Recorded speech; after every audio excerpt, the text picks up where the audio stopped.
Penyelenggaraan seleksi calon kepala sekolah dan calon pengawas Dindikpora Kabupaten Brebes tahun 2020 menuai protes. Poin-poin yang diprotes oleh para calon kepala sekolah yang telah lulus seleksi administrasi tetapi tidak dapat ikut seleksi substantif adalah juknis yang beredar di sekolah tidak sama dengan juknis yang dipegang tim penilai. Alasannya, juknis perubahan sudah dipasang di website Dindikpora pdkbrebes.com, sementara login harus menggunakan user dan password sekolah, berarti ada keterbatasan informasi untuk perubahan. Dalam juknis berbunyi, Panitia Seleksi Administratif memberikan instrumen AKPK kepada setiap guru yang bersangkutan menyerahkan surat lamaran dan kelengkapannya, tetapi itu tidak dilakukan. Dalam petunjuk teknis tertulis, Kepala Dinas Pendidikan Pemuda dan Olahraga Kabupaten Brebes menetapkan bakal calon kepala sekolah hasil seleksi administratif sebanyak formasi tahun 2020 untuk mengikuti seleksi tahap berikutnya.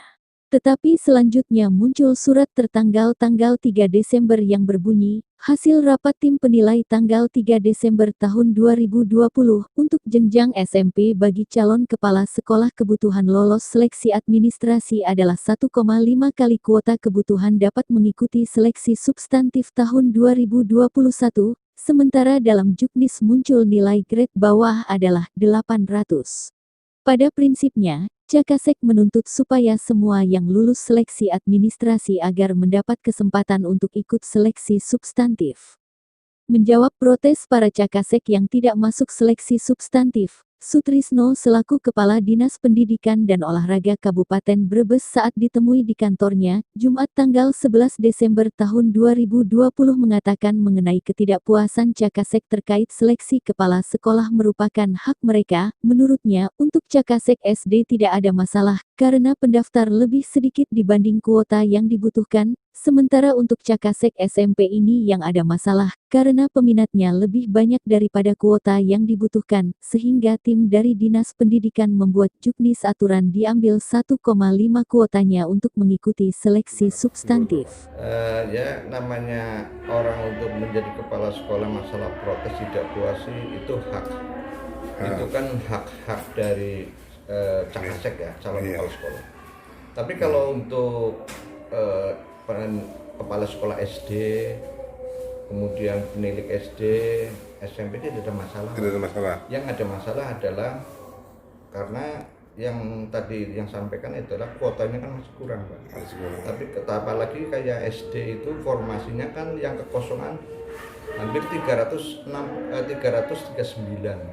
Sedangkan pendaftar hanya 200, kurang lebih 260-an, berarti masih kurang 100 berapa. Jadi nggak ada masalah. Nggak ada masalah untuk SD ya. SD kan nggak masalah, malah kekurangan pendaftar kepala sekolah.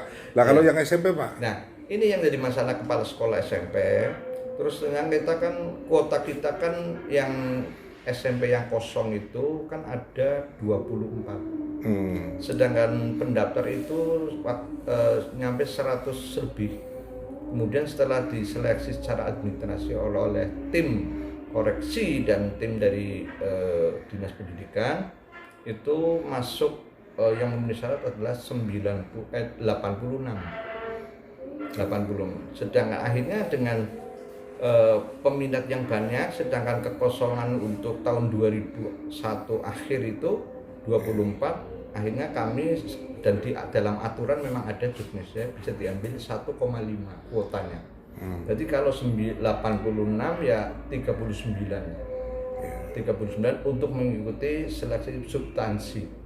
Nah itu pun 39 itu pun belum tentu lulus semua, mungkin bisa lulus 25, 30 kan begitu, Pak. Iya. Nah kalau misalkan yang bersangkutan tidak lolos, karena terus terang saya sebagai kepala dinas dari awal kita adakan seleksi itu memang harusnya September, tapi karena saya masuk di sini bulan Oktober, November awal kita sudah mulai persiapan. Memang waktu sekali mepet sekali dan program masih lama. Saya terus terang aja ya mengikuti yang kemarin, tapi saya tetap ketat sebagai kepala dinas sudah sampaikan bahwa kepala dinas itu tidak ada pengondisian, tidak ada arahan, tidak ada titik-titik. Transparan bagi saya. Berarti kelulusannya itu Ya. masuk seleksi lolos apa tidak itu berdasarkan penilaian. Ya berdasarkan urutan nomor 1 sampai ke 39, yang di bawah itu enggak. Oh gitu. Nah, tidak, dia urutan nomor 40 sampai 86. Jadi dia merasa pengennya masuk di administrasi masuk. Di administrasi. Dan itu bisa diseleksi kok, bisa dikoreksi lagi. Bisa saya, dikoreksi. saya dirapatkan lagi sudah.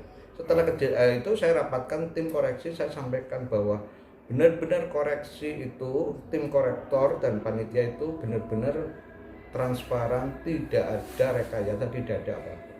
Memang betul. Yang namanya orang saya bisa masuk ya itu kan penilaian sendiri, Pak.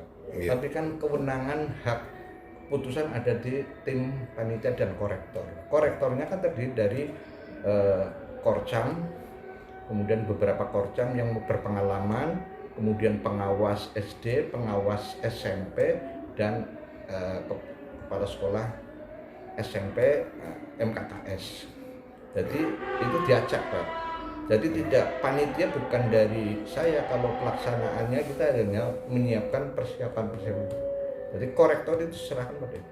Oh, serahkan sama tim Iya. semua ya. Nah. Dan insya Allah kita ke depan, saya punya program memang. Terus kan saya akan membuat juknis kepala dinas yang nantinya saya akan mengakomodir guru-guru yang potensi, yang pernah menjadi juara-juara, misalnya juara penulis, juara seminar, juara apa yang tingkat kabupaten 1, 2, 3, tingkat provinsi 1, 2, 3, kemudian tingkat pusat. Nah ini nanti diakomodir itu, dia akan punya poin tersendiri ya, tambahan poin. Insya Allah saya akan buat juk di sini. Kemudian nanti untuk koreksi saya akan acak. Jadi khusus SD, korcam sama pengawas SD, SMP, pengawas SMP, dan MKKS yang koreksi. Dan itu acak. Jadi tidak siapa wilayahnya diacak. Kemudian setelah itu di dalam penyusunan ranking nilai, saya langsung pakainya paparan, Pak. Jadi paparan sini pakai laptop, jret. Nanti ini nilai segini. Oke, memenuhi syarat, lolos. Ini nilai segini. Jadi nanti kalau paparan itu transparan, panitia semuanya, korektor tahu semua.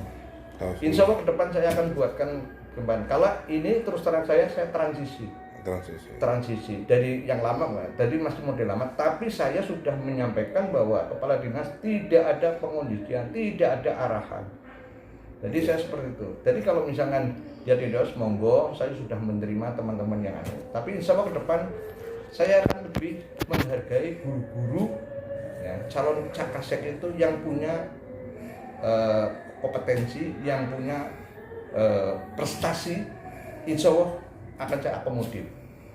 Ke depan program saya adalah peningkatan mutu pendidikan dan peningkatan mutu dari guru-guru dari mulai SD sampai SMP. Insya Allah ke depan. Tapi saya juga harus punya dukungan dari yang lainnya. Tapi insya Allah sudah mulai kita program-program saya sudah dilaksanakan, dan alhamdulillah dari semua pendidik dari SD sampai TK, SD dan SMP sudah merasa tepat program saya, dan alhamdulillah saya akan mempertahankan program saya dan diterima oleh guru-guru dari TK, SD dan SMP. Dan terutama adalah di lingkungan dinas pendidikan, saya sedikit akan merubah mindset kita adalah mindset untuk bekerja yang lebih baik, meningkatkan kualitas pendidikan serta dinas pendidikan biar lebih baik.